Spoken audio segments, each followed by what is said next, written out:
Smoke. Screams. Abandoned cars smoldering on Highway 1. This was not a movie. It was real. On April 30th, 2025, Israel entered a nightmare that looked like something torn from the book of Joel. A day of darkness and gloom. A day of clouds and thick darkness. What happened on that day? Was this just another wildfire? Or is there something deeper, more prophetic at play? Let's investigate the mystery. Then, we go deeper. Before we start, we'd like to ask for your support. If you enjoy our video, please hit the like button. This will help us reach more people and create content for you. Now let's get started with today's video.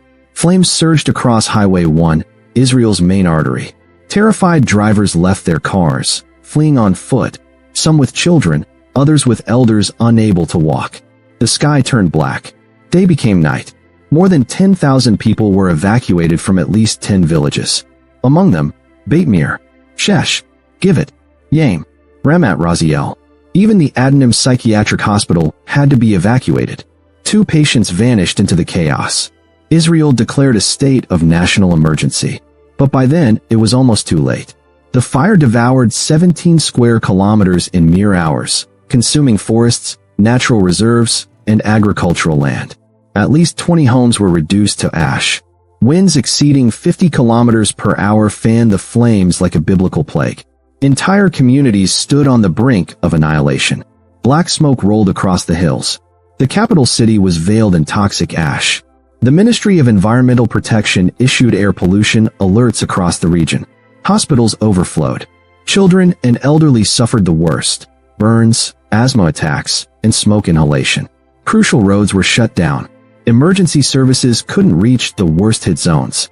Some people were trapped in their homes. Others had to shelter in place, praying they wouldn't be overtaken by the flames. Mystery and man-made disaster? So what caused it? Was it a tragic accident? Climate change? Or something darker? Authorities confirmed. This fire was man-made. But how? Why? Was it negligence? Or was it arson? Fire Commissioner Dedi Simchi said investigations are ongoing. No arrests yet. No answers. But one chilling fact remains. The land burned because of human action, and the conditions were perfect for devastation. Record heat, strong winds, dry brush. It was a powder keg, waiting for a spark.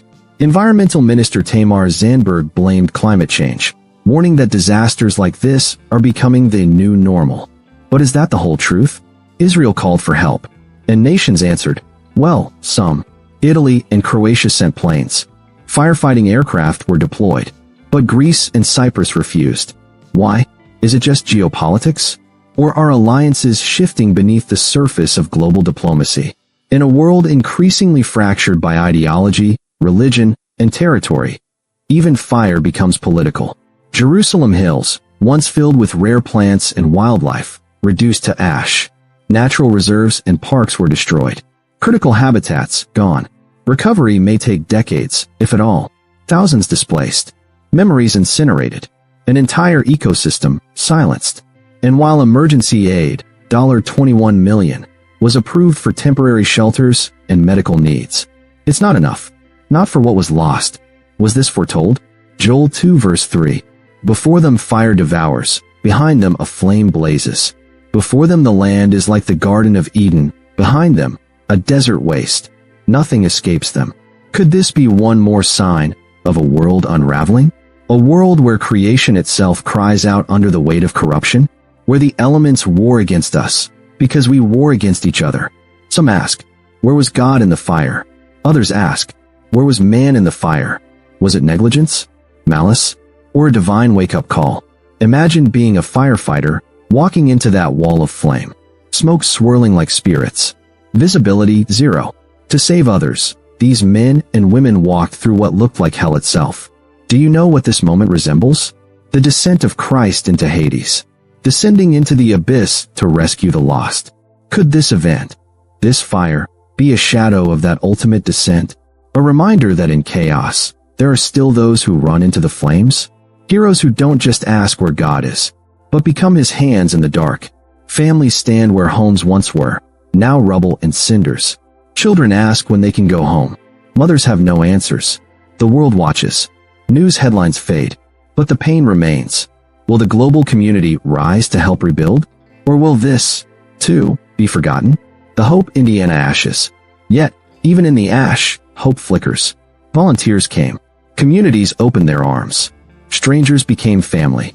Churches, synagogues, mosques offered food, shelter, and love. And from the ashes of Ramat Raziel, a single olive tree still stands.